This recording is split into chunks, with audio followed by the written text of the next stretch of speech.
Hi friends, मैं धर्मेंद्र कुमार आज आप लोगों के साथ एक और वीडियो लेकर के आया हूं और आज मैं आप लोगों को बताऊंगा परागण के बारे में यानी पॉलिनेशन। तो आइए देखते हैं। सबसे पहले मैं आप लोगों को पॉलिनेशन यानी कि परागण की डिफिनेशन बता दूं। तो परागण किसी पुष्प के परागकोश से परागकणों का निकल करके वर्तिकाग्र तक पहुँचने की क्रिया को परागण बोलते हैं, या हम कह सकते हैं the transfer of the pollen grain from anther to stigma is called pollination.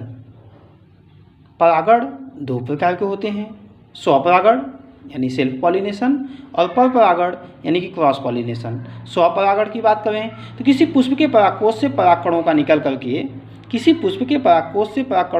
करके उसी पुष्प अथवा उस पौधे के किसी भी पुष्प के वर्तिकाग्र तक पहुँचने की क्रिया को स्वपरागण कहते हैं, या हम कह सकते हैं the transfer of the pollen grain from anther to stigma in the same plant is called self pollination.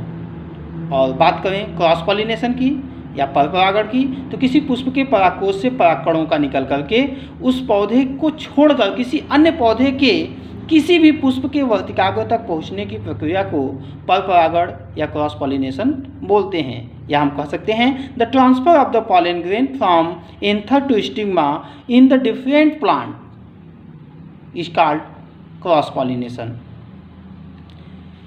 इसे हम एक साधारण से चित्र के द्वारा भी समझ सकते हैं। जैसे यहाँ पर बनाया गया है, एक प्लांट ए है, एक प्लांट बी है। प्लांट ए के किसी भी फ्लावर से परागकण निकल करके उसी पुष्प के किसी भी वर्तिकाग्र तक या उस पौधे के किसी दूसरे पुष्प के वर्तिकाग्र तक पहुँचता है, तो इसे हम लोग स्वपरागण बोलते हैं। जबकि इस पौधे का कोई भी परागकण निकल करके किसी अन्य पौधे के किसी भी दूसरे पौधे के उसी जाति के दूसरे पौधे के वर्तिकाग्र तक पहुँचता है, तो इस प्रक्रिया को हम लोग परपरागण कहते हैं। उसके बाद बात करते हैं हम लोग फैक्टर्स ऑफ पॉलिनेशन के। कुछ वाहक होते हैं जो कि पॉलिनेशन की प्रक्रिया में परागकणों को या पॉलन ग्रेन को एक स्थान से दूसरे स्थान तक पहुंचाते हैं, जिसमें सबसे पहला फैक्टर्स है एयर्स। हवा के माध्यम से जो परागकण होते हैं वह एक पुष्प से दूसरे पुष्प तक पहुंचते हैं।